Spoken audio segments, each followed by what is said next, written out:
அப்போஸ்தலனாகிய பவுல் எபேசியருக்கு எழுதின நிருபம் 3ஆம் அதிகாரம் 20வது வேத வசனத்தை எல்லாரும் முதல்ல சேர்ந்து வாசிப்போம். அதற்கப்புறம் மைக்கில் வாசிப்போம். முதல்ல எல்லாரும் வாசிப்போம். நாம்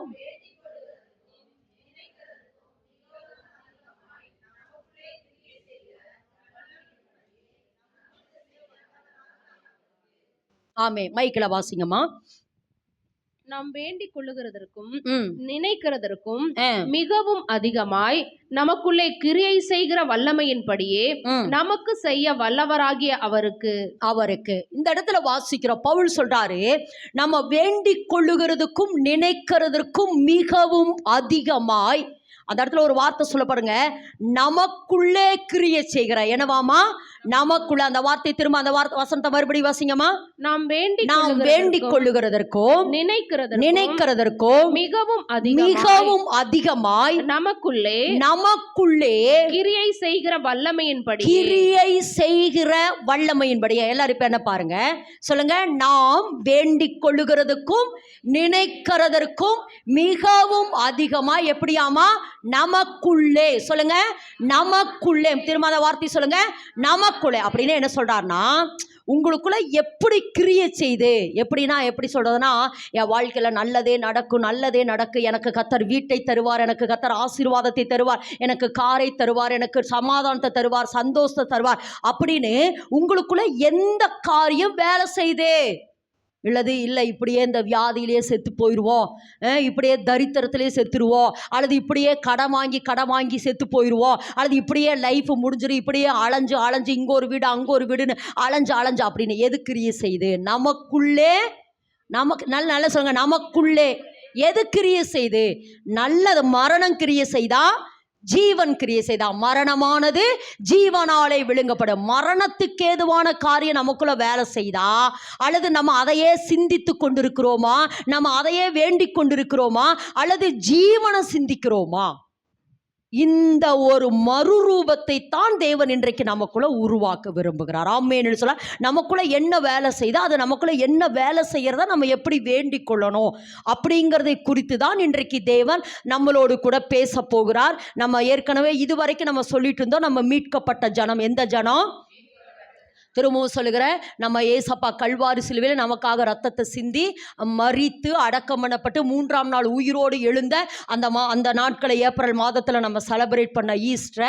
அதுக்கப்புறம் தொடர்ந்து நம்மளோடு கூட பேசி கொண்டு வருகிறதான வேத வசனம் என்ன அப்படின்னா, நம்ம எந்த ஜனமாமா?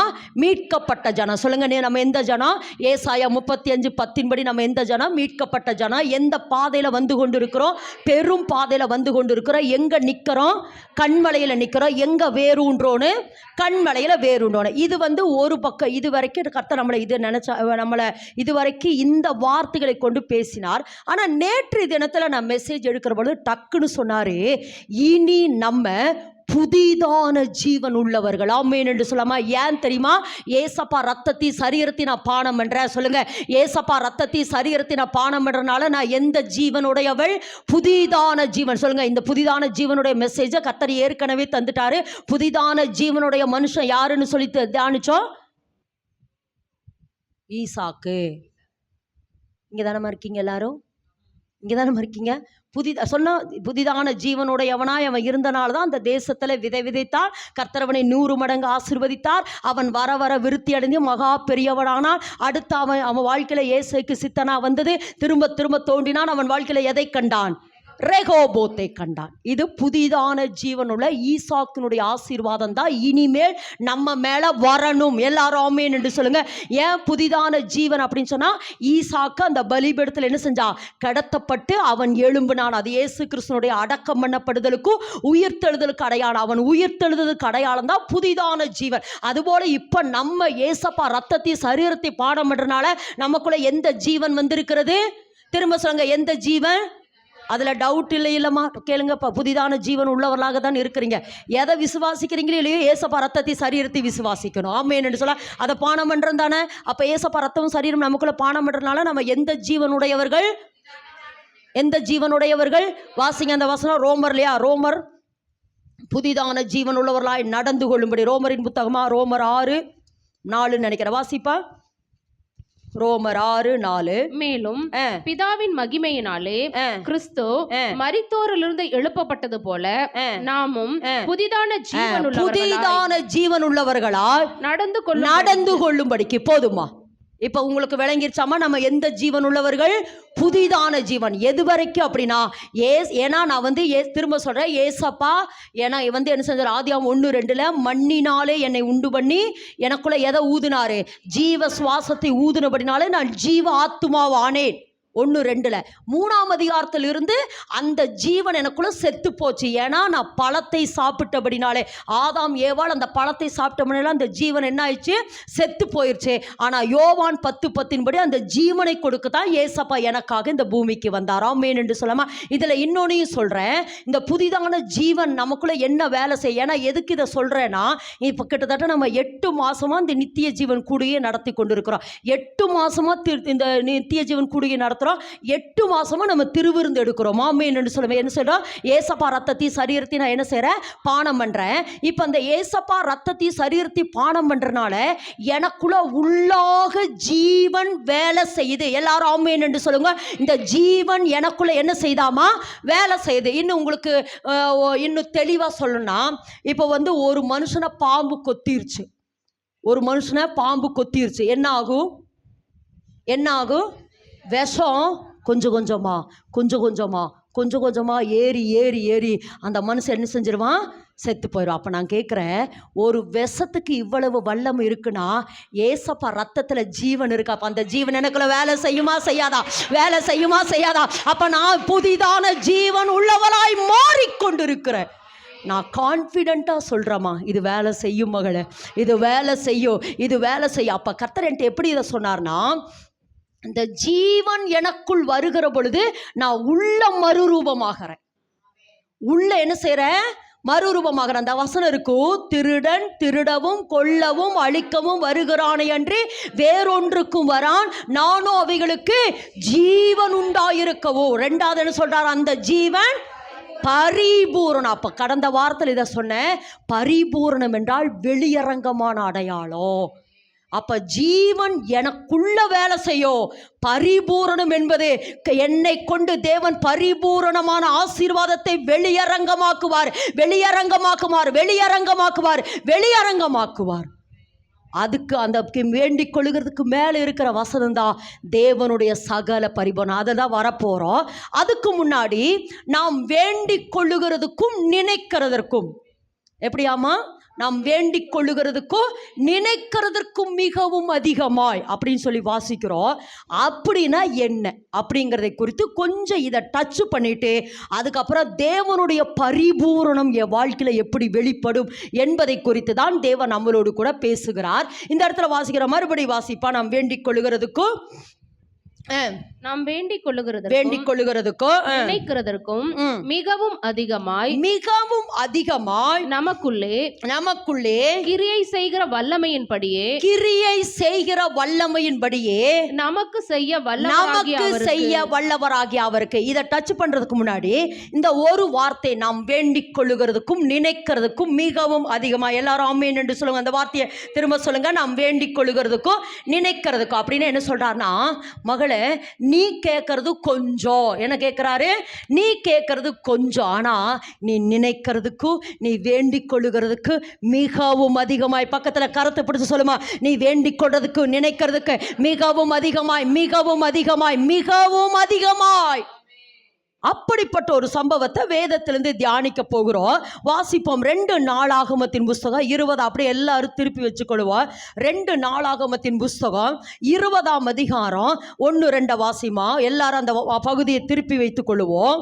இதற்கு பின்பு மோவாப் புத்திரரும் அம்மோன் புத்திரரும் அவர்களோட அம்மோனியருக்கு அப்புறத்தில் உள்ள மனுஷரோட கூட யோசபாத்துக்கு விரோதமாய் யுத்தம் பண்ண வந்தார்கள். சிலர் வந்து யோசபாத்தை நோக்கி, உமக்கு விரோதமாக ஏராளமான ஜனங்கள் கடலுக்கு அக்கறையில் இருக்கிற சீரியாவிலிருந்து வருகிறார்கள். இதோ அவர்கள் எங்கேதியாகிய ஆசோன் தாமாரிலே இருக்கிறார்கள் என்று அறிவித்தார்கள்.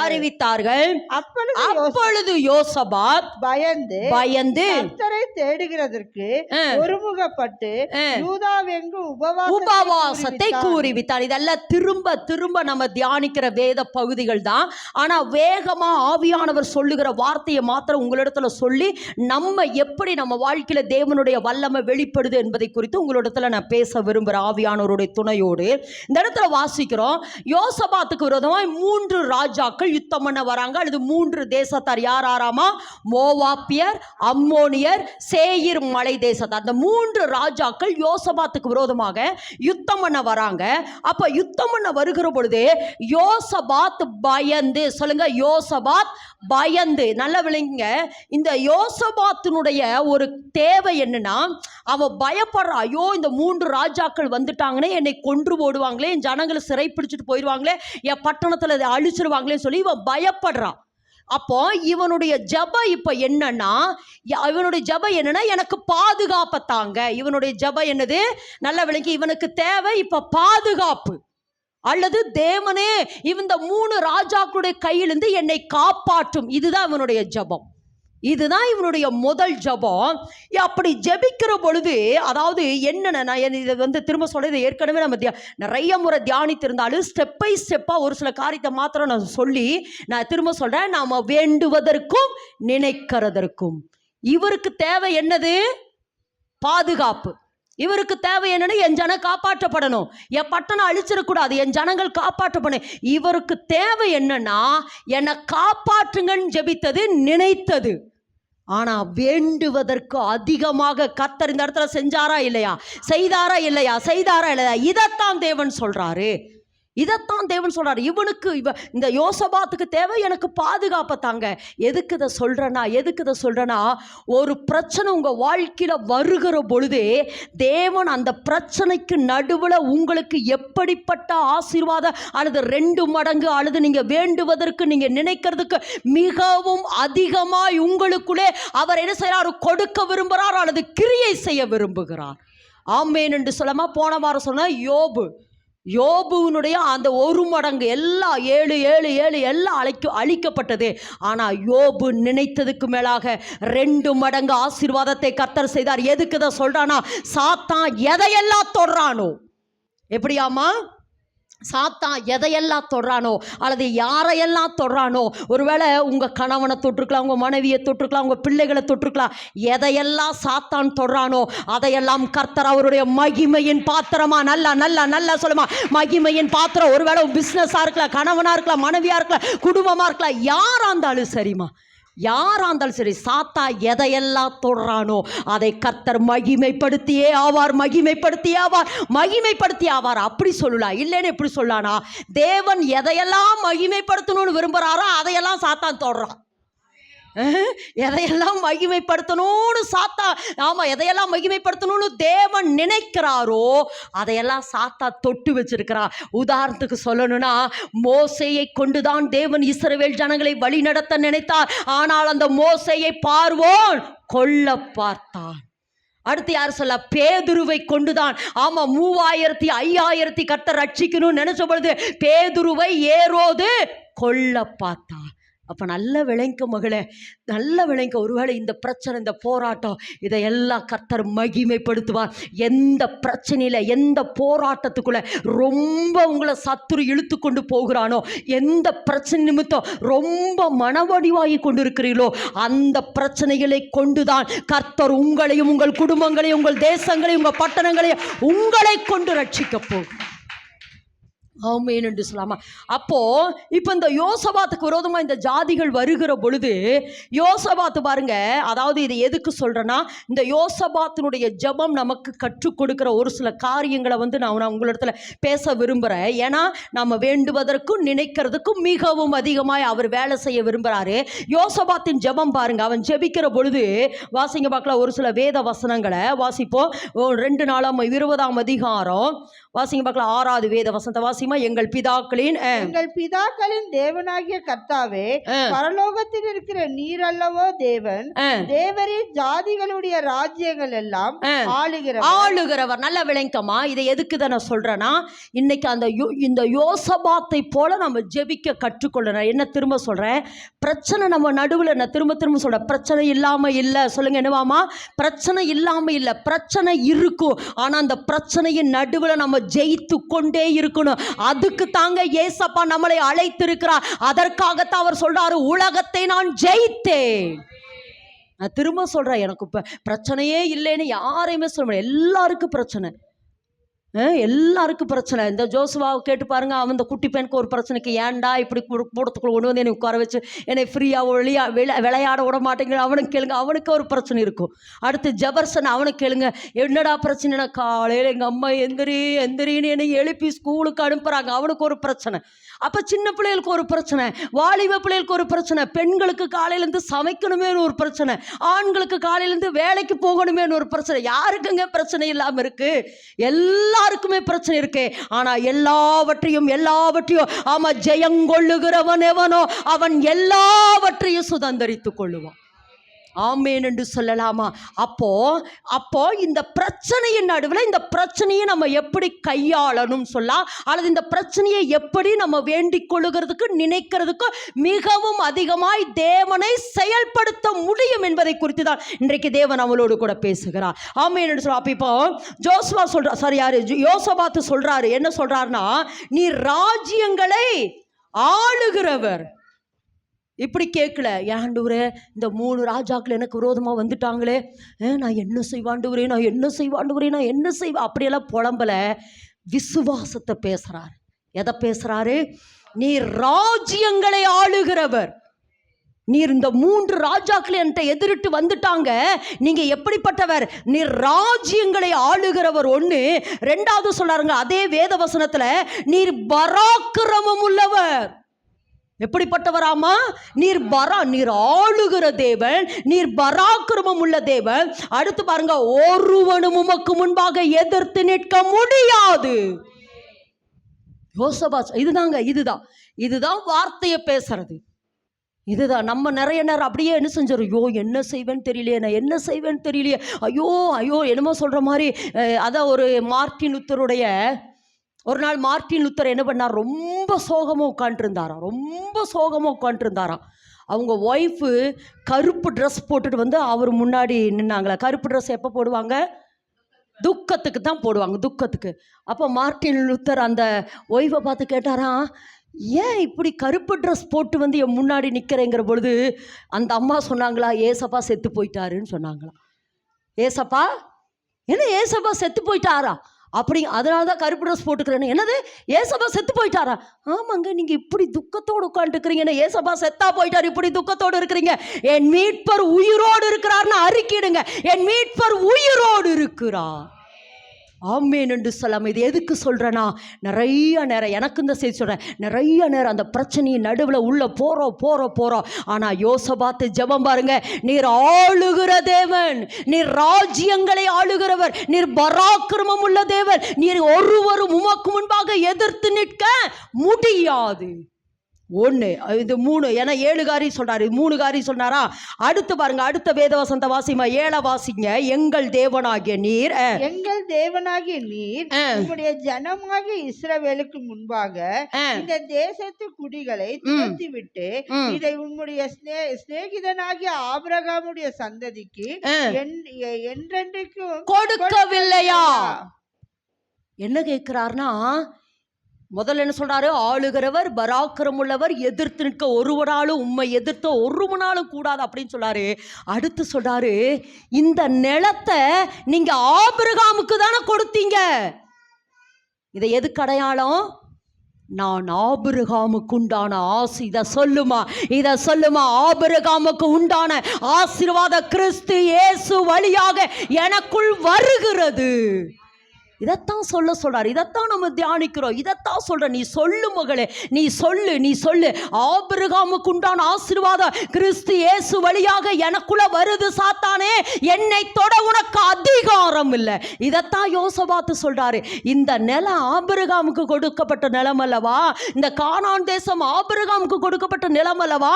இந்த 3 தேசத்தார் ஏன் எங்ககிட்ட எதிர்த்து வராங்க? ஏன் என்கிட்ட எதிர்த்து வராங்க? இந்த நிலத்தை எல்லாம் நீங்க என்ன செஞ்சிருக்கிறீங்க? ஆபிரகாமுக்கு நீங்க கொடுத்திருக்கிறீங்கல்ல, உரிமை. இதெல்லாம் எதை பேசுறாரு? என்னுடைய உரிமை. ஒரு இடத்துல இருக்கும்போல பரிசுத்தவான்களுடைய சுதந்திரம் அப்படின்னு என்ன அர்த்தம்னா, பரிசுத்தவான்களுக்கு உண்டான சுதந்திரத்தில் நான் இருக்கிறேன். ஏனெனில் கடந்த வாரமே சொன்னேன், ஆபிரகாமுக்கு உண்டான ஆசீர்வாதம் எனக்கு வந்திருக்குது. ஆபிரகாமுக்கு கொடுக்கப்பட்ட அந்த 7 ஆசீர்வாதம் என் மேல இருக்குது. ஆபிரகாம் வெள்ளியும் பொன்னும் உடைய சீமானா இருந்தானே, அந்த ஆசீர்வாதம் என் மேல இருக்குது. ஈசாக்கு வர வர விருத்தி அடைந்தானே, அந்த ஆசீர்வாதம் என் மேல இருக்குது. யாக்கோபு இவ்விதமா இந்த புருஷன் மிகவும் விருத்தி அடைந்தான் என்றது, அந்த ஆசீர்வாதம் என் மேல இருக்குது. யோசேப்பு வெகு ஜனங்களை உயிரோடு கூட காக்கிற ஆசீர்வாதம் என் மேல இருக்குது. ஏனெனில் ஆபிரகாமுக்கு உண்டான அத்தனை ஆசீர்வாதங்கள் கிறிஸ்து இயேசு எனக்காக சிலுவையிலே கிரயம் செய்திருக்கிறபடி அத்தனை ஆசீர்வாதம் என் மேல வருது. நல்ல கரந்தட்டுமா, வருது, என் மேல வருது. இதை சொல்லு. ஆபிரகாமுக்கு உண்டான அத்தனை ஆசீர்வாதங்கள் கிறிஸ்து இயேசு மூலமா என் மேல வருகிறது. இதப்படிதான் யோசபாத்து ஜெபிச்சாரு. இதைத்தான் யோசபாத்து ஜெபிச்சாரு. எல்லா ஜனங்களையும் கூப்பிட்டு, ஐயோ இந்த 3 ராஜாக்களை எதிர்க்க என்னால எல்லாம் முடியாது அப்படின்னு ஒதுங்கலை. தேவனையே நோக்கி பார்க்கிறாரு. அடுத்து கீழே சொல்றாரு பாருங்க. அடுத்தது 9 கீழே வாசிங்க. இடுக்கணில் 9 கீழே வாசி, மேலந்த வாசி.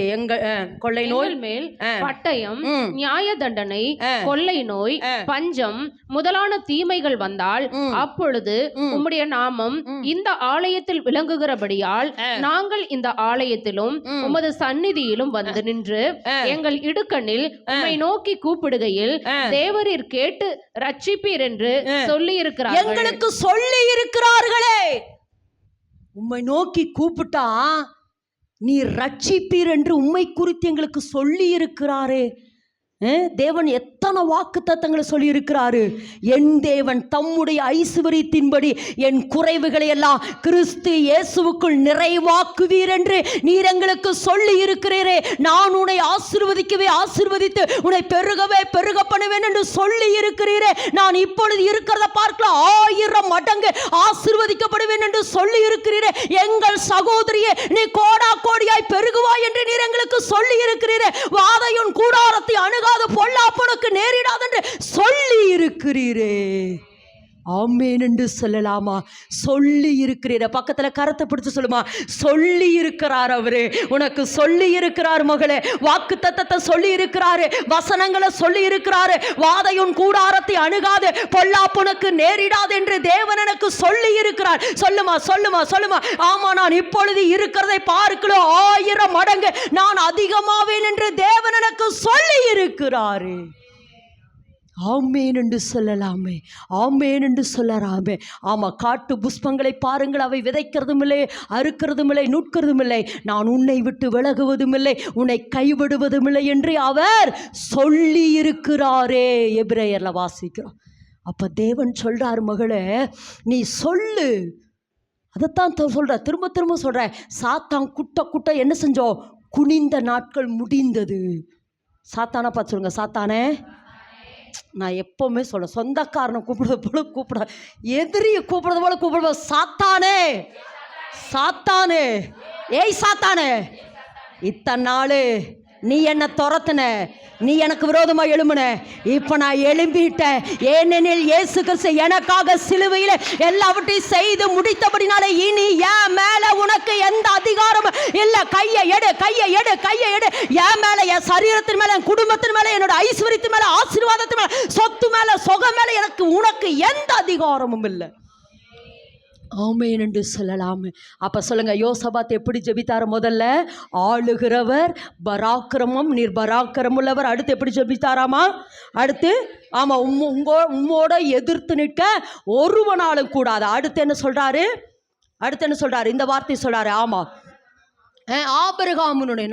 ஆபிரகாமுக்கு நீ சொல்லி இருக்கிறீரே.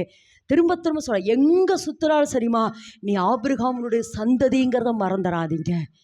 நான் போன வாரமே இதை சொன்னேன். ஏன் ஆபிரகாமுடைய ஆசீர்வாதம் சொன்னார் பார்க்குறேன். Good, super. விசுவாசத்தினாலே. அதாவது ஆதாமினுடைய ஆசீர்வாதம்னு சொல்லலை, நோவாவினுடைய ஆசீர்வாதம்னு சொல்ல. எந்த ஆசீர்வாதம் சொன்னார்? ஆபிரகாம். ஏன்னா ஆபிரகாம் விக்கிரகங்களை வணங்கி கொண்டிருந்த பொழுது ஒரு தெய்வம் என்னோடு கூட பேசினது என்பதை யாருனே தெரியாத அந்த தெய்வத்தினுடைய பேச்சை கேட்டு ஆபிரகாம் விசுவாசத்தோடு கூட வந்தபடினாலே, நானும் அதை விசுவாசிக்கிறபடினாலே நானும் ஆபிரகாமினுடைய சந்ததி. ஆமேன் என்று சொல்ல. திரும்ப சொல்கிறேன். ஆதாம்கிட்ட வேலையை கொடுத்து ஆசீர்வாதத்தை கொடுத்தாரு. இந்த வேலையை செஞ்சால் உனக்கு ஆசீர்வாதம். இஸ்ரவேல் ஜனங்களுக்கு இந்த வேலையை செஞ்சால் அடுத்து யார்? நோவாட்ட வேலையை கட்டுனா நீ காப்பாற்றப்படுவேன். ஆனால் ஆபிரகாம்கிட்ட அது சொல்லலை, விசுவாசிச்சா போது. விசுவாசி. இன்னைக்கு கர்த்தர் எதை விசுவாசிக்க சொல்றாரு? இயேசு கிறிஸ்து எனக்காக சிலுவையில் எல்லாவற்றையும் செய்து முடித்து விட்டார் என்ற அந்த விசுவாசம். ஆமேன் என்று சொல்லாமா. அப்போ அந்த விசுவாசத்தை தான் கர்த்தர் இன்றைக்கு எதிர்பார்க்கிறாரு. அப்போ ஆபிரகாமுக்கு கொடுத்திருக்கிறீரே, ஆபிரகாமுக்கு என்ன செஞ்சீங்க? இந்த நிலத்தை தந்தேர. அடுத்து நீர் சொல்லி இருக்கிறீரே, என்ன சொல்றாரு? சொல்லி இருக்கிறீரே. அடுத்ததா என்ன சொல்றாரு? கீழே அவருடைய வசனம் 12 வாசிமா. 12. எங்கள் தேவனே அவர்களை நீர் நியாயம் தீர்க்க மாட்டீரோ? எங்களுக்கு விரோதமாக வந்த இந்த ஏராளமான கூட்டத்திற்கு முன்பாக நிற்க எங்களுக்கு பலன் இல்லை. என்ன சொல்றாரு? எங்களுக்கு பலன் இல்லை. முதல்ல இருந்து சொல்லுங்க பார்க்கலாம். முதல்ல ஆளுகிறவர் எதிர்த்து நிற்கும் வாழக்கூடாது. நாங்கள் ஆபிரகாமுடைய சந்ததி. அடுத்து நீர் சொல்லி இருக்கிறீரே. அடுத்து 6வது சொல்றாரு, எங்களுக்கு பலன் இல்லை ஆண்டவரே. ஏன்னா இப்போ நன்மை தீமை அறியத்தக்க கனின்னு என்ன சொல்லுங்க பார்க்கலாம். தேவன் இந்த நன்மை தீமை கனியை சாப்பிடக்கூடாதுன்னு சொன்னார். ஏன் சாப்பிடக்கூடாதுன்னு சொன்னாரு? இல்லையா? அவங்க பாவத்தில் இல்லையா? அப்போ இருங்க ஓகே, மாறிடுவாங்க. சரி, இதில் சொல்கிறேன். அதாவது நன்மை தீமை அப்படின்னா தேவன் இன்னைக்கும் இதைத்தான் விரும்புகிறாரு, அன்னைக்கும் அதைத்தான் விரும்புகிறாரு. எல்லா சூழ்நிலையிலையும் தேவனையே நம்ம சார்ந்து இருக்கணும்னு விரும்புகிறார். ஏன்னா நன்மையை தெரிஞ்சிருச்சு. ஓ, இப்படி பண்ணால் இது வந்துடும், இப்படி பண்ணால் இது அப்படின்னா உனக்கு நன்மை தீமை தெரிஞ்சிருச்சுன்னா நீ சுயபலத்தில் போய் நின்றுவ. ஓகேவா? நீ சுயபலத்தில் போய் நின்றுவ. நீ சுயபலத்தில் போய் நிற்கக்கூடாது. நன்மை தீமை அறியத்தக்க கனினா என்னன்னா, நன்மை எதுன்னு தெரிஞ்சு நீ நன்மை செய்ய ஆரம்பிச்சிருவ, தீமை எதுன்னு தெரிஞ்சு தீமையை விட்டு விலகிடுவா. ஆனால் எல்லா சூழ்நிலையிலும் நன்மையானாலும் சரி தீமையானாலும் சரி கர்த்தரையே சார்ந்து கொள். அதுதான் கர்த்தரையே சார்ந்து கொள் அப்படிங்கிறதா. அப்போ இந்த இடத்துல என்ன சொல்கிறாருன்னா, உன்னுடைய எல்லா பிரச்சனைக்கு நடுவில் நீ என்ன செய்யணுமாமா? ஆண்டவரே எனக்கு பலன் இல்லை. மோசே ஒரு இடத்துல, அதாவது இஸ்ரவேல் ஜனங்களை வழி நடத்திட்டு போப்பா அப்படின்னு சொல்லி தேவன் மோசேட்ட சொல்லிடுவாரு. மோசே ஒரு இடத்துல சொல்லுவார் பாருங்க. அந்த வசனத்தை வாசிக்கலாமே, வாசிப்போம். யாத்திராகமத்தின் புஸ்தகம் 30ன்னு நினைக்கிறேன். வாசிங்க. யாத்திராகமத்தினுடைய புஸ்தகம் 30ஆம் அதிகாரம்.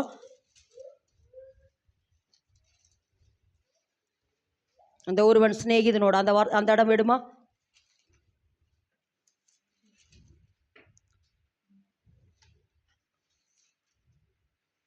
உம்முடைய வழியை அறிவதற்கு வாசிங்க. 33:13 வாசிப்பா. 33:13. உம்முடைய கண்களில் இப்பொழுது எனக்கு கிருபை கிடைத்ததானால் நான் உம்மை அறிவதற்கும் உம்முடைய கண்களில் எனக்கு கிருபை கிடைப்பதற்கும் உம்முடைய வழியை எனக்கு அறிவி. இதை எதுக்கு சொல்றேன்னா, மோசே 40 வருஷம் வனாந்தரத்தில் இருந்தாரு. 40 வருஷம் எங்க இருந்தாரு? சரி 40 வருஷம் அரண்மனையில் இருந்தாரு. அடுத்து 40 வருஷம் வனாந்தரத்துல இருந்த மோசேக்கு, அதாவது இஸ்ரவேல் ஜனங்களே வழி நடத்தி கொண்டு போக தெரியும். ஏன்னா அவர் வனாந்தரத்துல 40 வருஷம் சுத்தி இருந்தனால எப்படி கானானுக்கு போகிறதுன்னு மோசேக்கு தெரியும். ஏன்னா 40 வருஷம் வனாந்தரத்துல அவர் சுத்தி இருக்கிறாரு. அப்போ அவருக்கு தெரியும். ஆனாலும் மோசே கர்த்தர்ட்ட போய் கேட்குறா, இந்த ஜனங்களை நடத்தி கொண்டு போகிறதற்கு உம்முடைய வழியை எனக்கு அறிவியோ. என்ன கேட்குறாரு? எனக்கு தெரியும் ஆண்டவரே, இந்த பிஸ்னஸ் செய்ய எனக்கு தெரியும், இந்த வேலை செய்ய எனக்கு தெரியும், இந்த ஊழியத்தை செய்ய எனக்கு தெரியும், ஆனாலும் உம்முடைய வழியை எனக்கு அறிவியோ. எனக்கு சொல்லி கொடுங்க ஆண்டவரே, எனக்கு பலன் இல்லை ஆண்டவரே, எனக்கு பலன் இல்லை ஆண்டவரே, எனக்கு பலன் இல்லை ஆண்டவரே, எனக்கு பலன் இல்லை ஆண்டவரே. யாக்கோபு கிட்ட வாக்கு தத்தம் கொடுத்துட்டாரு, நீ பழுகி பெருகி பூமியை நிரப்புவேன்னு தேவன் என்ன செஞ்சார்? யாக்கோபுட்ட என்ன செஞ்சார்? பழுகி பெருகிறது எப்படி, பழுகி பெருகுவான்னு வாக்கு தத்தத்தை கொடுத்துட்டாரு. ஆனா பழுகி பெருக தெரியல. ஆனா ஒரு நாள் சொப்பனத்துல கர்த்தர் யாக்கோபிட்ட பேசுறாரு, யாக்கோபே, லாபானுடைய ஆடுகளுக்கு உன்னுடைய ஆடுகளுக்கு வித்தியாசத்தை காண்பிக்க என்ன செய்ய, அந்த 3 மரத்தை எடு. அர்மோன் மரம், அடுத்து அர்மோன், புன்னை, வாதுமை, இந்த 3 மரத்தை எடுன்னு இதை சொப்பனத்தில் தேவன் யாருக்கு பேசினார்? யாக்கோபுக்கு பேசுறாரு. சொப்பனத்தில் பேசுறாரு, எடு, இப்படியெல்லாம் பட்டை உரி, இப்படியெல்லாம் பட்டை உரி அப்படின்னு சொல்லி கொடுக்குறாரு. அதன்படி செய்த யாக்கோபு ஆடுகள் வந்து பொழிகிற பொழுது அந்த ஆடுகள் பழுகி பெருகுச்சு. அப்போ இன்னைக்கு கர்த்தர் சொல்றாருமா, இன்னைக்கு கர்த்தர் சொல்றாரு, வாக்கு தத்தத்தை கொடுத்தவர் மாத்திரமல்ல, அந்த வாக்கு தத்தத்தை எப்படி பெருக பண்ணுகிறது என்று அவரே அவரே அவரே உங்களுக்கு சொல்லுவார். கர்த்தர் உங்களை ஒரு வழியில் நடத்தி கொண்டு போகிறார் என்றால் எனக்கு தெரியுண்டு முந்திட்டு போயிடாதீங்க. பக்கத்தில் கருத்தை பிடிமா, எனக்கு தெரியாண்டவரே இந்த வழி, இந்த வழி எனக்கு தெரியாண்டவரே, ஒருவேளை எனக்கு இந்த ஞானம் இருக்காண்டவரே, இதை ஏற்கனவே நான் செஞ்சது தான் ஆண்டவரே, ஆண்டவர் இப்படி செஞ்சால் நல்லா இருக்கு, நம்ம ரொம்ப ஞானம் மாட்டாட்டு அவருக்கே என்ன செய்கிறோம், ஒரு சில நேரம் ஆலோசனை கொடுக்குறோம். நம்ம தெரிஞ்சாலும் கூட எப்படி இருந்துருவோன்னு அமைதியாக இருந்துட்டு, நீர் என்ன சொல்லுகிறீரோ, இந்த ஏராளமான கூட்டத்துக்கு முன்பாக நிற்க எனக்கு என்ன இல்லை, பலன் இல்லை ஆண்டவரே, எனக்கு பலன் இல்லை ஆண்டவரே, எனக்கு பலன் இல்லை ஆண்டவரே, என்னை தாழ்த்துறேன்னு உன்னை தாழ்த்துன்னு சொல்கிறார். முதல்ல சொல்லுங்க, பராக்கிரமம் உள்ளவர், ஆளுகிறவர், ஒருவனும் உமக்கு முன்பாக எதிர்த்து நிற்க முடியாது, ஆபிரகாமுக்கு உண்டான ஆசீர்வாதம் சொல்லி இருக்கிறீரே. அடுத்து என்னவாமா, பலன் இல்லை ஆண்டவரே. அடுத்து கடைசியில் சொல்கிறாரு, ஆமாம், இந்த ஏராளமான கூட்டத்துக்கு முன்பாக நிற்க எனக்கு பலன் இல்லை, என்னுடைய கண்கள் உம்மையே நோக்கிட்டு இருக்குது. இது யோசபாத்தினுடைய ஜெபம். நம்ம நினைக்கிறதுக்கும் நம்ம வேண்டிக் கொள்ளுகிறதுக்கு மிகவும் அதிகமாய் தேவன் கிரியை செய்ய வேண்டும் என்றால் இந்த யோசபாத்தினுடைய ஜெபத்தை கர்த்தர் நமக்கு சொல்லி கொடுக்கிறார். இந்த 7 காரியத்தை சொல்றாரு. இந்த 7 காரியத்தை சொன்னதுக்கு அப்புறம் அடுத்து பாருங்க, இவ இதெல்லாம் ஜெபித்த உடனே பேசும் தெய்வம் அவர். எப்படியாமா? பேசும் தெய்வம். பக்கத்தில் கருத்தை பிடிச்சா, அவர் பேசும் தெய்வம், அவர் பேசுகிறவர், அவர் பேசுகிறவர். இப்போ யோசபாத்து பேசுவனே அடுத்து கர்த்தர் பேசுகிறாரு. தீர்க்கதரிசிகளை எழுப்பி திடப்படுத்துகிறார். பயப்படாதீங்கப்பா, பயப்படாதீங்க, இந்த யுத்தம், அந்த வசந்த வாசியம், இந்த யுத்தம் கர்த்தருடைய, இது வாசிங்க வாக்கில், இந்த யுத்தம் நான் அப்பளவே சொன்னேன், நமக்கு விரோதமாய் நடக்கிற ஒவ்வொரு யுத்தங்களும் ஆமாம் கர்த்தர் நமக்காக செய்கிற யுத்தம். எத்தனாவது வேதவசனம்? 15. அதாவது இப்போ யோசபாத் இந்த ஜெபத்தை செஞ்ச உடனே கர்த்தர் அடுத்து பேசுறார் பாருங்க, வாசிங்க 15வது வேதவசனம். சகல யூதா கோத்திரத்தாரே, எருசலேமின் குடிகளே, ராஜாவாகிய யோசபாத்தே, கேளுங்கள், நீங்கள் அந்த ஏராளமான கூட்டத்திற்கு பயப்படாமலும் கலங்காமலும் இருங்கள் என்று கர்த்தர் உங்களுக்கு சொல்லுகிறார். இந்த யுத்தம் உங்களுடையதல்ல, தேவனுடையது. இந்த யுத்தம் உங்களுடையதல்ல, இது யாருடையது? தேவனுடையது. அடுத்து பேசுறாரு பாருங்க, வாசிப்போ 16 வாசிப்பா, 17 வாசிமா, 17. இந்த யுத்தத்தை பண்ணுகிறவர்கள் நீங்கள் அல்ல, யூதா மனுஷரே, எருசலேம் ஜனங்களே, நீங்கள் தரித்து நின்று கர்த்தர் உங்களுக்கு செய்யும் ரட்சிப்பை பாருங்கள். பயப்படாமலும் கலங்காமலும் இருங்கள். நாளைக்கு அவர்களுக்கு எதிராக புறப்படுங்கள், கர்த்தர் உங்களோடு இருக்கிறார் என்றார். நல்ல விளங்கி இந்த இடத்துல வந்து யோசபாத்து ஜெபிக்கிறானா. எதுக்காக இதை சொல்லிட்டு வரனா, நாம வேண்டிக் கொள்ளுகிறதுக்கு நினைக்கிறதுக்கும் மிகவும் அதிகமாய் அவர் செய்கிறவர். இப்போ யோசபாத்து பயந்து கர்த்தரை நோக்கி கூப்பிட்டு இந்த 7 காரியத்தை சொல்றாரு. 7 காரியத்தை சொன்னோடனே அடுத்து தேவன் பேசி அவங்களை திடப்படுத்துறார். பயப்படாதீங்கப்பா, கர்த்தர் உங்களோடு இருக்கிறாரு அப்படின்னு சொல்லிட்டு அடுத்து நீங்க என்ன செய்யணும்னு கேட்டீங்க பாத்தீங்களா, அதனால அவர் ஆலோசனை சொல்றாரு. நாளைக்கு நீங்க புறப்பட்டு போங்க. எதுக்கு சொல்றனா, ஒரு சில நேரங்களிலே கர்த்தர் நம்ம நடக்க வேண்டிய வழியை நமக்கு காட்டுகிற வரைக்கும் நம்ம என்ன செய்யணும், கொஞ்சம் அடங்கி இருக்கணும், இல்லைன்னா அமைதியா இருக்கணும். எப்படி இருக்கணும்? அமைதியாக. என்ன சொல்கிறீங்க நீங்கள் இந்த சூழ்நிலையில்? என்ன சொல்கிறீங்க? ஒரு சில நேரம் என்ன சொன்னார்னா மௌனமாகவே இருப்பார். ஒரு சில விஷயத்தை கர்த்தர் மௌனமாக இருக்கிறார் என்றால் இன்னும் ஜெபத்தை எதிர்பார்க்கிறார் என்ற அர்த்தம். இன்னும் ஜெபத்தை என்ன செய்கிறாரு? எதிர்பார்க்கிறார்னு அர்த்தம். ஒன்று இல்லைன்னா ஒரு சில நேரம் அவர் மௌனமாக இருக்கிறான்னு இந்த சூழ்நிலையில் ஏதோ நமக்கு கற்றுக் கொடுக்க விரும்புகிறார் என்று அர்த்தம்.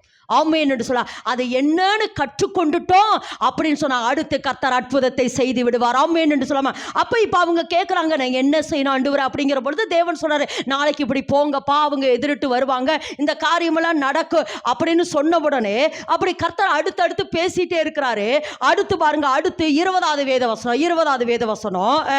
அவர்கள் அதிகாலமே எழுந்திருந்து தெக்கோவாவின் வனாந்தரத்திற்கு போக புறப்பட்டார்கள். புறப்படுகையில் யோசபாத் நின்று யூதாவே எருசலேமின் குடிகளே கேளுங்கள், உங்கள் தேவனாகிய கர்த்தரை நம்புங்கள். உங்கள் தேவன் முதல்ல சொல்றார் பாருங்க, நல்ல விளங்கமா, உங்கள் தேவனாகிய கர்த்தரை நம்புங்கள். ஒண்ணு.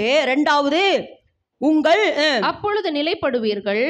அவருடைய தீர்க்கதரிசிகளை நம்புங்கள். அப்பொழுது சித்தி பெறுவீர்கள். அப்பொழுது நீங்கள் சித்தி பெறுவீர்கள். முதல்ல சொல்றாரு உங்கள் தேவனாகிய கர்த்தரை நம்புங்க. ரெண்டாவது யாரை நம்புங்க? உங்கள் தீர்க்கதரிசிகளை. எப்படி சொல்றாராமா? முதலாவது தேவன் கர்த்தரை நம்புங்கள், அப்பொழுது நிலைப்படுவீர்கள். அவருடைய தீர்க்கதரிசிகளை நம்புங்கள், அப்பொழுது நீங்க என்ன பெறுவீங்க? சித்தி பெறுவீங்களாமா. என்ன பெறுவீங்க? சித்தி பெறுவீர்கள். அப்படின்னு என்ன அர்த்தம்? வெற்றி பெறுவீர்கள் என்று அர்த்தம். நல்லா கறந்துட்டலாமா? அப்பொழுது நீங்கள் வெற்றி பெறுவீர்கள். ஒன்று கர்த்தருடைய வார்த்தையை நம்பு. கர்த்தர் உன்னோடு கூட பேசுகிற வார்த்தையை நம்பு. ரெண்டாவது சொல்கிறாரு, ரெண்டாவது யாரை நம்புங்களாமா? கர்த்தருடைய யாரம்மா? தீர்க்கதரிசிகளை நம்புங்கள். நல்லா உங்களுக்கு இந்த இடத்துல ஒரு ஆலோசனை சொல்கிறேன். முதல்ல யாரை நம்பணும்? கர்த்தரை. சொல்லுங்க முதல்ல. ஒரு சில நேரங்கள் கர்த்தர் டைரக்டாக நம்மளோடு கூட பேசுவார். ஒரு சில நேரங்கள் கர்த்தர் ஊழியக்காரர்களை கொண்டு, தீர்க்கதரிசிகளை கொண்டு கர்த்தர் நம்மளோடு கூட பேசுவார். அதிலே நல்லா நீங்கள் எப்போவுமே நீங்கள் ஒன்று கவனம் வச்சுக்கணும். உங்களுக்காக திறப்பில் நிற்கிறவர்களை ஒருபோதும் இழந்தராதீங்க. உண்மைங்க. அதாவது அவங்கெல்லாம் தேவனுடைய ஸ்தானத்தில் நின்று அல்லது தேவனோடு கூட அவங்க உறவாடி உலாவி தேவனுடைய வாயாய் அவங்க உங்களோடு கூட பேசுகிறவங்க. அப்போ முதல்ல கர்த்தரை நம்புங்க. ரெண்டாவது யாரை நம்புங்க? தீர்க்கதரிசிகளை நம்புங்க. யார் தெரியுமா? உங்களுக்காக தேவனிடத்துல பரிந்து பேசுறவங்க, அல்லது உங்களுக்காக தேவனிடத்துல உத்தரவாதம் பண்றவங்க அப்படின்னு சொல்லலாம். அது உங்களுக்கும் தேவனுக்கும் நடுவாக நிக்கிறாங்க பாருங்க. அவங்கள ஒருபோது நீங்க இழந்தராதீங்கம்மா. தயவு செய்து சொல்கிறேன், உங்களுக்காக திறப்பில் நிற்கிற ஊழியர்களை நீங்கள் என்ன செஞ்சிடாதீங்க? இழந்தராதீங்க. உங்களுக்காக போராடுறவங்க இவங்ககிட்ட போனால் நம்ம இவங்ககிட்ட போய் நிற்கிற பொழுது நம்மளை எப்படியும் மீட்டெடுத்துருவாங்க. அன்பு சகோதரி சொன்னாங்க பார்த்தீங்களா? ஆமாம். ஏன்னா அவ்வளவு அவசரத்தில் இருப்போம். ஃபோன் பண்ணுவாங்க, சிஸ்டர் நான் டாக்டர்கிட்ட நிற்கிறேன், எனக்கு ஒரு சின்ன ஜோம் பண்ணிடுங்க, இன்றைக்கி நான் செக்கப்புக்கு போகிறேன், இன்றைக்கி ஒரு ஜோம் பண்ணிடுங்க அப்படிம்பாங்க. அந்த சூழ்நிலையில் ஒரு நாள் அவசரமாக ஒரு இடத்துக்கு புறப்பட்டுருக்கிறேன், இன்னொரு 10 நிமிஷத்தில் அங்கே போகணும். சிஸ்டர் நான் டாக்டர்கிட்ட செக்கப்புக்கு போகிறேன், கொஞ்சம் எனக்கு ஜோம் பண்ணுங்களா. உடனே என்ன அப்படி எத்தனையோ முறை ஜோம் பண்ணி எதுக்கு இதை சொல்கிறேன்னா அவங்களுக்கு ஒரு நம்பிக்கை. சிஸ்டர்கிட்ட ஜோம் பண்ணிவிட்டு இந்த இடத்துல எனக்கு என்ன செஞ்சிடும். அதான் அவங்க சொன்னாங்க பார்த்தீங்களா, கேன்சர் இந்த 4th ஸ்டேஜ். எல்லாருமே சொல்லிட்டாங்க நீ அவ்வளோதா, ஏன்னா அவங்களுக்கு முடியெல்லாம் எடுத்துட்டாங்களா, முடியெல்லாம் எடுத்தோன்னா அவ்வளோதான், இனி மரணம்தான் அப்படின்னு சொல்லி அந்த சகோதரி இருந்தாங்க. ஆனால் ஜெபிக்க இன்றைக்கு கர்த்தர் கேன்சரே இல்லைன்னு சொல்கிற அளவுக்கு கர்த்தர் சுகத்தை தந்திருக்கிறாருங்க. கேன்சரே இல்லை, நம்ம ஜீவனோட சாட்சியை கேட்டோம். ஆமென்னு சொல்ல எதுக்கு சொன்னா, அப்படி உங்களுக்காக என்ன சொல்லலைங்க, உங்களுக்கு அப்படி யாராவது இருந்தால் சொல்கிறேன், உங்களுக்கு யாராவது அப்படி திறப்பில் நின்று ஜெபிக்கிற ஊழியர்கள் இருந்தாங்கன்னா, உங்களுக்காக உத்தரவாதம் பண்ணுற ஊழியர்கள் இருந்தாங்கன்னா நீங்கள் என்ன செஞ்சுருங்க, அவங்கள இழந்தராதீங்க. ஒன்று. ரெண்டாவது, அவங்க உங்களுக்கு என்ன ஆலோசனை சொன்னாலும் கேட்டு பழகுங்க. பக்கத்தில் கருத்தை பிடிமா, பக்கத்தில் கருத்தை பிடி சொல்லுங்க. அவங்க உங்களுக்கு என்ன ஆலோசனை சொன்னாலும் என்ன செய்யுங்க, கேட்டு பழகுங்க. ஆமாம், நல்லதை மட்டும் கேட்டுக்கிறோம். எதுக்கு சொல்கிறடா, வேதத்தில் எசேக்கியாட்ட போய் ஏசாயா சொல்கிறார், என்ன சொல்கிறாரு, நீர் உம்முடைய வீட்டு காரியத்தை ஒழுங்குபடுத்தும், நீர் பிழைக்க மாட்டீர், நீர் மரித்து போவீர். உங்கள்கிட்ட வந்து சொல்கிறேம்மா, அம்மா இப்படி நான் சொல்ல வரும்ல, ஆனால் உங்கள்கிட்ட வந்து இதை சொன்னால் அக்செப்ட் பண்ணிக்க முடியுமா? யாராவது ஏற்றுக்கொள்வீங்களா? சிரிக்கிறீங்க பாருங்க. ஆமாம், முடியாது. நீ செத்து போயிடுவியாம்மாயா அப்படின்னு சொன்னால் எப்படி இருக்கும்? நீங்கள் செத்து போயிடுவீங்களாம்மா அப்படின்னு ஏசப்பா சொல்கிறாரு அப்படின்னா நீ எல்லாம் ஒரு ஊழியக்காரியான்னு கேட்டுருவோம். உண்மைம்மா, கேட்டுருவோம். நீங்கள்லாம் ஒரு தீர்க்கதரிசியாய். எனக்கு ஒரு சகோதரி தெரியும், நல்லா எங்களோட இணைஞ்சிருந்து வந்த சகோதரி. எல்லா விதத்தில் ஜபத்தில், கர்த்தருக்கு கொடுக்கறதுல எல்லாத்துலேயும் நல்லா என்னோடு கூட இணைஞ்சு வந்து கொண்டே இருந்தாங்க. நிறைய வருஷங்கள் நாங்கள் சேர்ந்து ஜெபிச்சுட்டு இருந்திருக்கிறோம். அப்போ ஒரு நாள் அவங்க மகனை குறித்து ஆவியானவர் சொல்கிறாரு, சிஸ்டர் உங்களுடைய மகனுடைய வழி வேறு மாதிரி போகுது, வேற ஒரு கனெக்ஷனுக்குள்ளே இருக்கிறாரு, கனெக்ஷன் மட்டும் இல்லை தவறே பண்ணிட்டு இருக்கிறாரு, தயவு செய்து இதை ஏசப்பா சொல்கிறாரு கொஞ்சம் கண்டிச்சு வைங்கன்னு சொன்னது தான். அதோட கூட ஃபோன் கட் பண்ணிட்டாங்க. இன்னைக்கு வரைக்கும் அவங்க என்கிட்ட என்ன செய்யலை, பேசலை. எதுக்கு இதை சொல்கிறேன் அப்படின்னு அதுக்கப்புறம் பயங்கர பிரச்சனையாச்சு. நான் கேள்விப்பட்ட பயங்கர பிரச்சனையாகி போலீஸ் ஸ்டேஷனெல்லாம் போய் ரொம்ப கஷ்டப்பட்டிருக்காங்க. இதை எதுக்கு சொல்கிறேன் அப்படின்னா, அப்போது தீர்க்கதரிசிகளுடைய வாயிலிருந்து நல்ல வார்த்தை மட்டும் வராது, எச்சரிக்கிற வார்த்தைகளும் வரும். எச்சரிக்கிற வார்த்தைகள் வரும். அதுக்கு உடனே நீங்கள் என்ன செய்யணும், கீழ்ப்படியணும். நல்ல வார்த்தை மட்டும்தான் வரும்ல. ஏன்னா ஒருவர் இப்போ மகளுக்காக நான் உத்தரவாதம் எடுக்கிறேன் அப்படின்னா அந்த மகளுடைய ஆசீர்வாதத்துக்கு ஏசப்பா என்ன சொன்னாலும் அந்த மகள் என்ன செய்யணும், கீழ்ப்படியணும். இல்லைம்மா இதை கர்த்தர் சொல்லியிருக்க மாட்டா அப்படியெல்லாம் சொல்லக்கூடாது. ஏன்னா மகளுக்கு நான் உத்தரவாதம் எடுக்கிறனால தேவன் நல்லதையும் சொல்லுவார், கெட்டதையும் சொல்லுவார். நான் மட்டும் இல்லை, எல்லாரையுமே சொல்கிறேன், எல்லா ஊழியக்காரங்களும் சொல்கிறேன். ஆமேன் என்று சொல்லாமா. அப்போ இன்றைக்கி கர்த்தர் சொல்கிறாரு, முதல்ல கர்த்தரை நம்புங்க, ரெண்டாவது தீர்க்கதரிசிகளை நம்புங்க அப்படின்னு சொல்லிட்டு இவங்க எல்லாம் கேட்க கேட்க கேட்க கேட்க என்ன நடக்குதுன்னா, அதுக்கப்புறம் கர்த்தரை நல்லா பாடி துதிக்கிறாங்க துதிக்கிறாங்க துதிக்கிறாங்க, கர்த்தரை துதிக்கிறாங்க துதிக்கிறாங்க. அப்படி துதித்து துதித்து துதித்து துதித்து பாடிட்டு அதுக்கப்புறம் என்ன நடக்குது பாருங்க. வாசிப்போமா 22வது வேத வசனம் வாசிப்பா.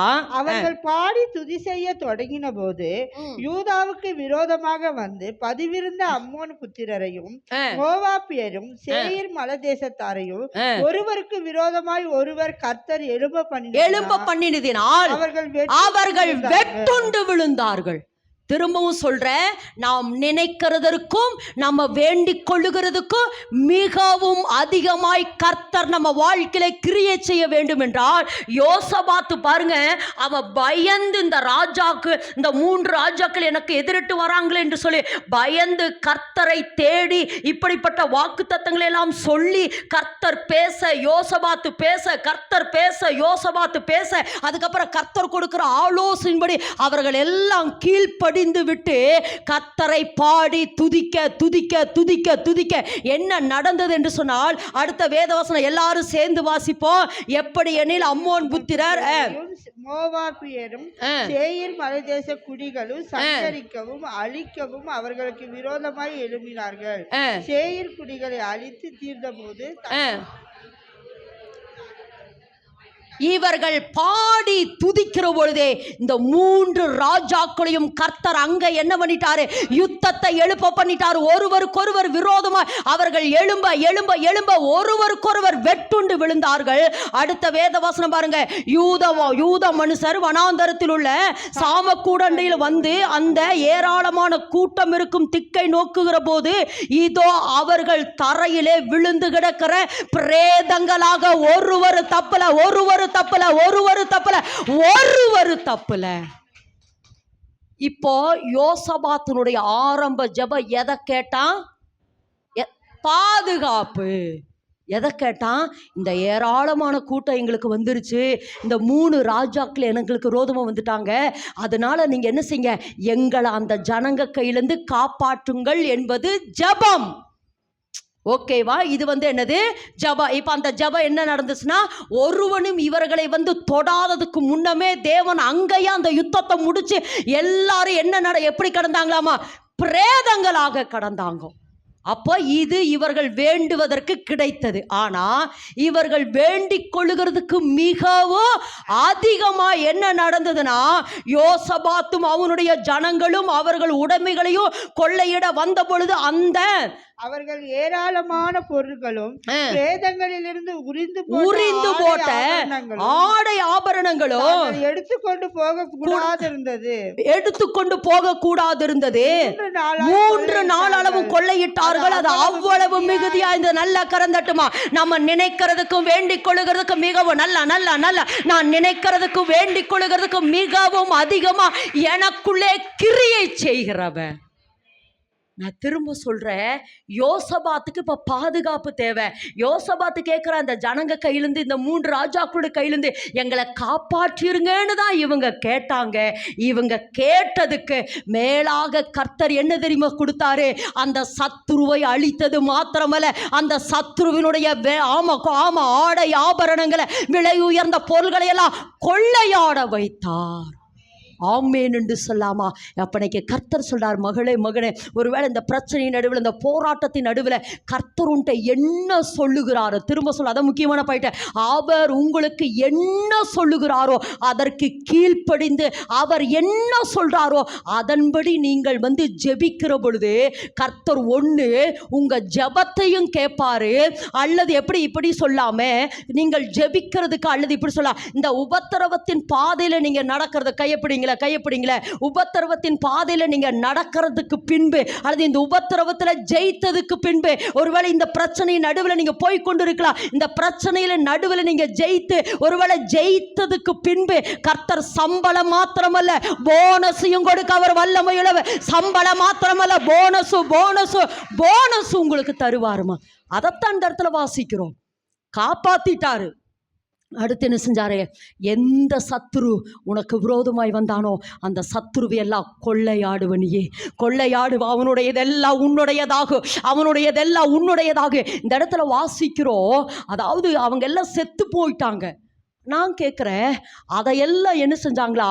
அதாவது அவங்க போய் அந்த திக்கை நோக்கி பார்க்கிற பொழுது ஒருவனும் உயிரோடு இல்லை, எல்லாரும் பிரேதங்களாக இருந்தாங்க. நான் கேட்குறேன், அவங்களுடைய ஆடை ஆபரணங்களெல்லாம் உரிந்து போட்டது யாருங்க உரிந்து போட்டிருப்பான்? அவங்க செத்த பிரேதங்களாக கிடக்குறாங்க. பார்த்தா ஆடை ஆபரணங்கள், அதாவது விலை உயர்ந்த ரத்தினங்கள், விலை பொருள்கள், அடுத்து பெரிய பெரிய பாத்திரங்கள் எல்லாம் இருந்ததா, குதிரைகள் இருந்ததா.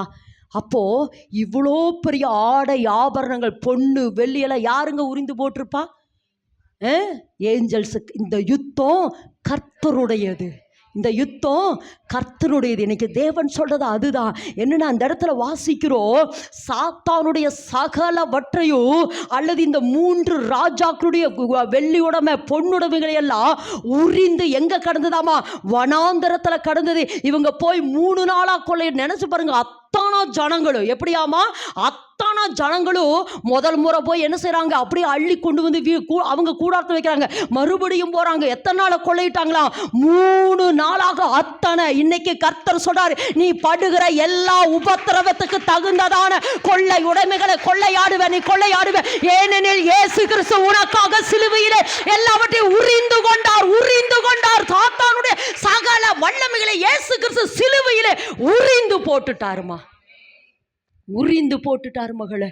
திரும்பவும் சொல்றேன், சத்ருவை அழித்தது மாத்திரமல்ல, சாத்தானுடைய தலையை சிலுவையிலே நசிக்கினது மாத்திரமல்ல, அவங்கிட்ட இருந்த வெள்ளிகளை, பொண்ணுகளை, லட்சங்களை, கோடிகளை, சாத்தானுக்கு நம்ம மேல இருந்த எல்லா உரிமைகளை, எல்லா அதிகாரங்களை இயேசு கிறிஸ்து சிலுவையிலே உரிஞ்சிட்டாரு. நம்ம போய் என்ன பண்ணணும்னு சொல்றாரு? கொள்ளையாடுங்கள். என்ன செய்யறாரு? கொள்ளை. நீ போய் எடுத்துக்காம போக மாட்டேங்கிறா. ஆனா துரத்து.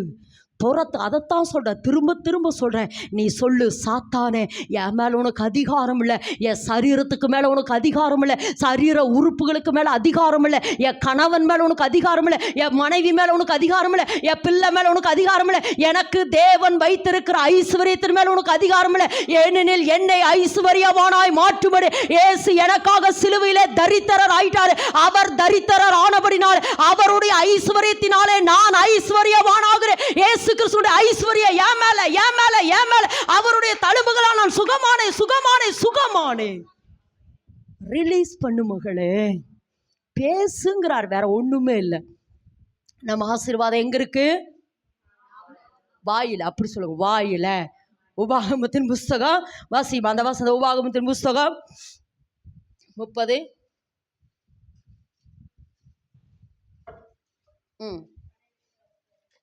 வாசிமா, அதிலிருந்தே வாசிங்க.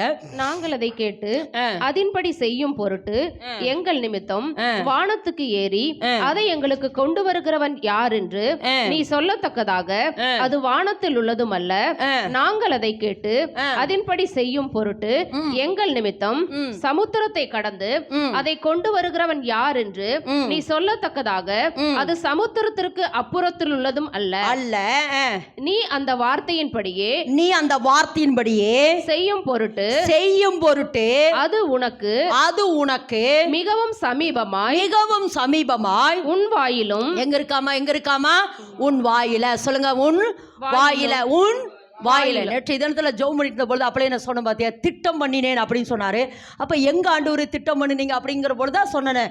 ஆமா, கோரேசை கர்த்தர் திட்டம் பண்ணினார். அதாவது திரும்ப சொல்றேன், கோரேஸ் ராஜா பிறக்கிறதுக்கு முன்பாகவே ஏசாயா தீர்க்கதரிசி மூலமாய் 150 வருஷத்துக்கு முன்பு, என் பைபிள் அந்த வருஷத்தை கூட எழுதி வச்சிருப்பேன், 150 வருஷத்துக்கு முன்பே ஏசாயா தீர்க்கதரிசி மூலமாய் சொல்றாரு, கோரேஸ் என்கிற ராஜா வருவார். நீங்க ஏசாயா 45 வாசிங்க தெரியும். கோரேஸ் என்கிற ராஜா வருவாரு. அவர் வந்து என் ஜனங்களை கிரயம் இல்லாமலும் பணம் இல்லாமலும் மீட்டெடுப்பார் என்று எத்தனை வருஷத்துக்கு முன்னாடி? 150 வருஷத்துக்கு முன்பாக ஏசாயா 46:13 சொல்றார். அப்ப இந்த வார்த்தையை நான் திட்டம் பண்ணினேன்னு சொல்ற பொழுது, என்ன ஆண்டவரே திட்டம் பண்ணியிருக்கிறீங்க பொழுது அந்த வசனத்தை சொல்றார், ஊராஞ்சுகிற பட்சை கிழக்கிலிருந்து என் ஆலோசனை நிறைவேற்றுகிற மனுஷன் தூர தேசத்திலிருந்து வரவழைக்கிற, சொன்னேன் செய்வேன் திட்டம் பண்ணினேன் அதை நிறைவேற்றி முடிப்பேன் அப்படின்னு சொல்றாரு. அப்ப சொல்றாரு, அதனால மகளும் மேல கோரேசனுடைய அபிஷேகத்தை வைக்கிறேன் அப்படின்னு என்கிட்ட சொல்லிட்டே இருக்கிறார்.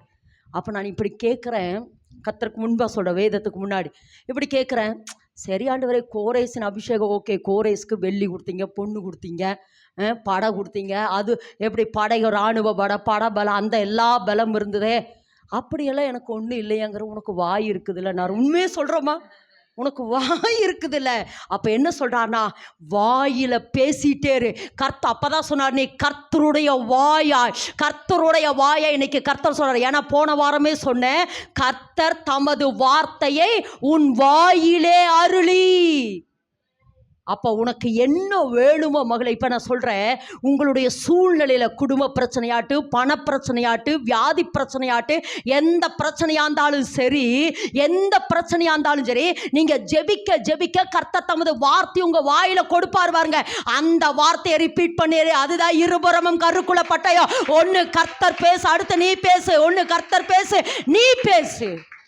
அதைத்தான் சொன்ன, தேவன் பேசினாரு, அதுக்கப்புறம் யார் பேசினா? ஏசப்பா பேசினபடிதான் தான் பூமி உருவாச்சே. தேவன் பேச, ஏசப்பா ரிப்பீட் பண்ண, ஆவியானவர் அதை சிருஷ்டித்தார். அப்ப இன்னைக்கு கர்த்தர் என்ன சொல்றாருன்னா, உனக்கு என்ன வேணுமோ, திரும்ப திரும்ப சொல்கிறேன், இந்த கடினமான அந்த பாதையில் நீங்கள் என்ன செய்யணும்? ஆமாம், வார்த்தையை பேசிகிட்டே இருங்க. அப்போ இன்னைக்கு தேவன் சொல்கிறாரு, அப்படி அவர்கள் எத்தனை நாளாக கொள்ளையிட்டார்களாமா? 3 நாளா பேசிட்டே இரு. பிசாசே, என் மேல உனக்கு இருக்கிற எல்லா அதிகாரங்களையும் சிலுவையில இயேசு உரிந்து கொண்டார்.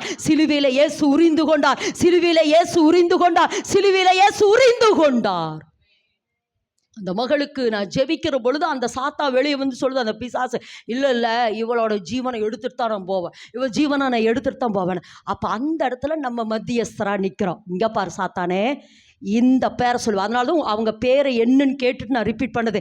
இந்த மகளுக்காக, இந்த பேரோடு இந்த மகளுக்காக இயேசு கிறிஸ்து சிலுவையிலே ரத்தம் சிந்தி அவரை, இந்த மகளை இயேசு கிறிஸ்து மீட்டுட்டாரு. இந்த மகளுக்கு மேல இருக்கிற உரிமைகளையெல்லாம் இயேசு கிறிஸ்து சிலுவையிலே உறிஞ்சிட்டாரு. அதனால கையை எடு இயேசுவின் நாமத்தில். இப்படிதான் ஜெபிக்கணும். அந்த மத்தியஸ்தராய் நின்று அந்த அதிகாரத்தோட கூட கையை எடுங்கிற பொழுது பொட்டுன்னு கீழே உழுது போய். உண்மைம்மா, இதை எதுக்கு சொல்கிறேன்னா, நீ சொல்லு, சிலுவையை பேசு, சிலுவையில் இருக்கிற வெற்றியை பேசு, சிலுவையில் இயேசு ஜெயித்ததை பேசு. சூழ்நிலைகளை இப்படி இருக்கக்கூடாது. நான் தரித்திரத்தில் இருக்க மாட்டேன், நான் மலட்டு தன்மையில் இருக்க மாட்டேன், நான் பிள்ளை இல்லாமல் இருக்க மாட்டேன், நான் ஆசீர்வாதமாகத்தான் இருக்கணும். தேவன் எனக்காக சிலுவையில் எல்லாவற்றையும் செய்து முடித்தார். நீங்கள் நிறைய, எனக்கு நேரம் இல்லை, நிறைய கொள்ளையிட்டதெல்லாம் பார்த்தீங்கன்னா, அதாவது எதுக்கு இதை சொல்கிறேன்னா, இந்த கடைசி காலம் எந்த ஊழியம் தெரியுமா மகளே? கடைசி காலம் சாத்தான் கையில் இருக்கிறது எல்லாம் நம்ம திருப்பிக் கொள்ளணும். கொள்ளையிட்டார்கள், இனி என் மேல் அதிகாரம் இல்லை, ஆமாம், இனி நான் தரித்திரனா இருக்க மாட்டேன். நான் திரும்ப சொல்கிறேன், இப்படி நீ சாப்பாட்டுக்கு கூட வழி இல்லாமல், ஒரு சமாதானம் இல்லாமல், சந்தோஷம் இல்லாமல், இப்படி வியாதின்னு இருக்கிறதுக்காக ஏசப்பா சிலுவையில் இத்தனை காயங்கள் பட்டாரு. அப்புறம் எதுக்குங்க அவர் வீணா சிலுவையில் காயப்படணும், ரத்தம் சிந்தணும்? இல்லை, நான் ஐசுவரியவானா இருக்கும்படி, நான் சுகமா இருக்கும்படி, நான் விடுதலையா இருக்கும்படி, நான் ரட்சிப்பா இருக்கும்படி தான் ஏசு மரிச்சிருக்கிறாரு. அதனால சாத்தானை கையை எடு, நான் கொள்ளையாடுறேன். போன முறையே சொன்னேன், யோபுவுக்கு உண்டானது எல்லாம் சாத்தா எடுக்கிற பொழுது எடுத்துக்கோ, என்னென்ன வேணுமோ எடுத்துக்கோ, ஆனால் ஒன்று மட்டும் தெரிஞ்சுக்க சாத்தானே, நான் அவனை எப்படி ஆசீர்வதிக்க போறேன்? 2 மடங்கு தான் சொல்ற, போனஸை கர்த்தர் தருவாரு. 1 மடங்கல்ல 2 மடங்கு. ஆமேன் என்று சொல்லலாமா? அப்போ சொல்லுங்க, இப்போ சொல்லுங்க, நாம் வேண்டிக் கொள்ளுகிறதுக்கு. மறுபடியும் அந்த வசந்த வாசிங்க, எபேசியர் வாசிப்பா, எபேசியர் 3:20 வாசிப்பா. நாம் வேண்டிக் கொள்ளுகிறதற்கும் நினைக்கிறதற்கும் மிகவும் அதிகமாய் நமக்குள்ளே கிரியை செய்கிற வல்லமையின்படியே நமக்கு செய்ய வல்லவராகிய அவருக்கு. அப்ப இப்ப சொல்லுங்க, யோசபாத் கேட்டது பாதுகாப்பு. கர்த்தர் பாதுகாப்பை மட்டுமில்ல, உன் சத்துருவை கொள்ளையாடுகிறதுக்கு அவனுடைய வெள்ளிகளை பொண்ணுகளை 3 நாளா கொள்ளையிட்டாங்க. 3 நாளா கொள்ளையிட்டாங்க. திரும்ப சொல்ற, எதை பேசணும் சொல்லுங்க, எதை பேசணும்? எந்த வார்த்தை பேசணும்? சிலுவையிலே ஏசப்பா எனக்காக செய்து முடித்ததே. சிலுவையிலே என்னுடைய தரித்திரத்தை சிலுவையிலே என்ன செஞ்சாரு?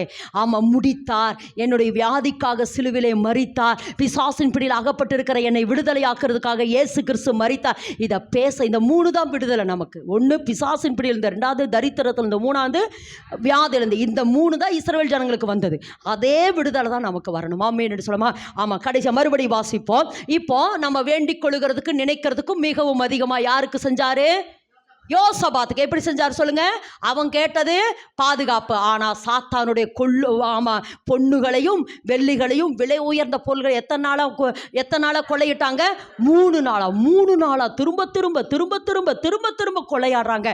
அடுத்து பெராக்காவில் கூடினார்கள். அப்படின்னு என்னன்னா, ஆசீர்வாத பள்ளத்தாக்கு. இன்னைக்கு கர்த்தர் சொல்றாருமா, சிலுவையின் உபதேசத்தை அல்லது சிலுவையினுடைய வெற்றியை பேச உன் எல்லைக்குள்ள கர்த்தர் ஆசீர்வாதத்தை தருவார். சரி, முக்கியமான காரியம். இப்போதான் மெசேஜ் தொடங்குது.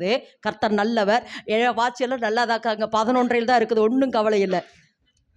வாசிப்போம். எபேசியரின் புத்தகம் வாசிங்க பார்க்கலாம். வாசிப்போம் எபேசியரின் புத்தகம். சரி, இப்போ நம்ம வேண்டிக் கொள்ளுகிறதுக்கு, சீக்கிரம் முடிச்சிருப்போம், பயந்துடாதீங்க.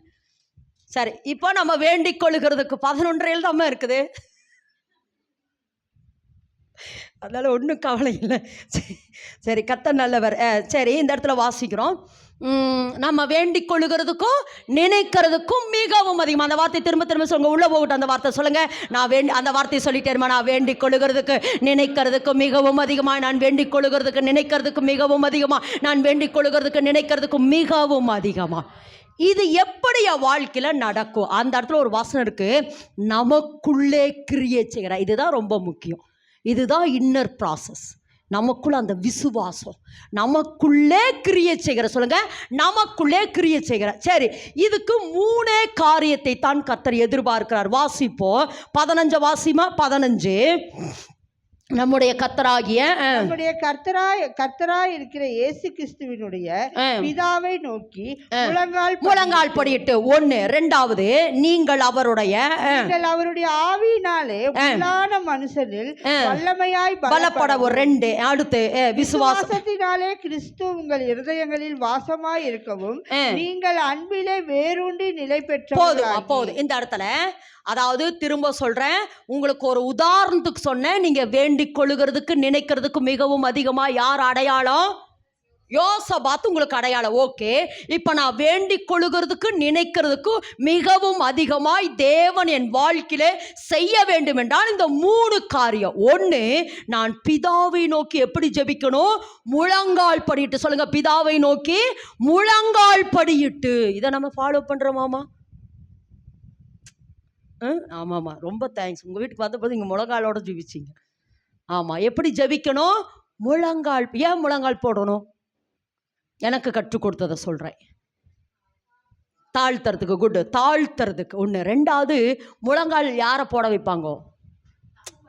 தப்பு பண்ண பனிஷ்மெண்ட் தான் முழங்கால். அப்போது ஏசப்பா, ஆதாம் தப்பு பண்ணிட்டான், உங்ககிட்ட அந்த ஆசீர்வாதத்தை வாங்கிறதுக்கு நான் முழங்காலில் நின்று கேட்குற ஆண்டவரே, எனக்கு இறக்க செய்ங்க. அதனால தான் சொல்கிறார், எல்லா முழங்கால்களும் அவருக்கு முன்பாக என்ன செய்ய? முடங்கோ நாவுகள் யாவும் எல்லாவற்றையும் அறிக்கைக்கும். முதல்ல முழங்கால் படியிடணும். ஆனால் இது வரணுமா?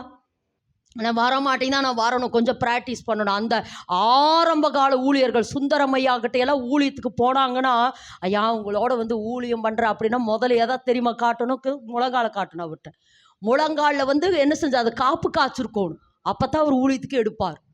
இன்றைக்கி போய் பாருங்கள், தடவி பாருங்கள், உங்கள் முழங்கால் அப்படி தடவுமா? தடவி பாரு, காப்பு காய்ச்சிருக்கணும். முழங்கால் படியிட்டு. ஒன்று. ரெண்டாவது இந்த இடத்துல வாசிக்கிறோம், விசுவாசத்தினாலே. இதான் முக்கியம். விசுவாசத்தினாலே கிறிஸ்து எப்படி இருக்குமா? வாசமா இருக்கவோ நீங்கள் அன்பிலே வேரூன்றி. நீங்கள் வேரூன்றணும். சொல்லுங்க, முதலாவது முழங்கால் படியிடணும். ரெண்டாவது, இயேசு கிறிஸ்துவுக்குள்ள நீங்க என்ன செய்யணும்? என்ன செய்யணும்? நம்ம எங்க நின்று கொண்டு இருக்கிறோம்? கண்மலையில் நிற்கிறோம். நான் திரும்ப இந்த இடத்துல சொல்கிறேன், அதைத்தான் சொல்ல, சுற்றி இங்கேயே தான் நிற்கிறோம். எங்கே நிற்கிறோம்? இன்னும் கண்மலையில் தான் நின்றுட்டுருக்குறோம். கண்மலையில் நின்றுட்டுருக்குறோம். ஆனால் கண்மலையில் என்ன பண்ணணுமாமா? வேரூன்றணும். ஏன்னா கண்மலை என்பது கடினம். திரும்ப சொல்ல, இது கடினமான பாதை தான் மகளே, இது கடினமான பாதை தான். ஆனால் தேவன் என்ன சொல்கிறாரு? வேரூன்று, இன்னும் வேரூன்று. கடினமான பாதை தான். ஆனால் நம்ம என்ன செய்யணுமாமா? நம்ம வேறு கொள்ளணும். கடினமான பாதையில் நம்ம என்ன செய்யணுமாமா? கஷ்டந்தான் மகளே. இந்த பாதை என்னது? ரொம்ப கஷ்டங்க எனக்கு. ஆனால் கர்த்தர் சொல்றார், இல்லை இதுக்குள்ளே நீ வேரூன்று.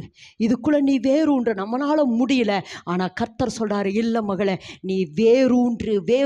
பிரச்சனை தான், கடினம்தான், முடியல.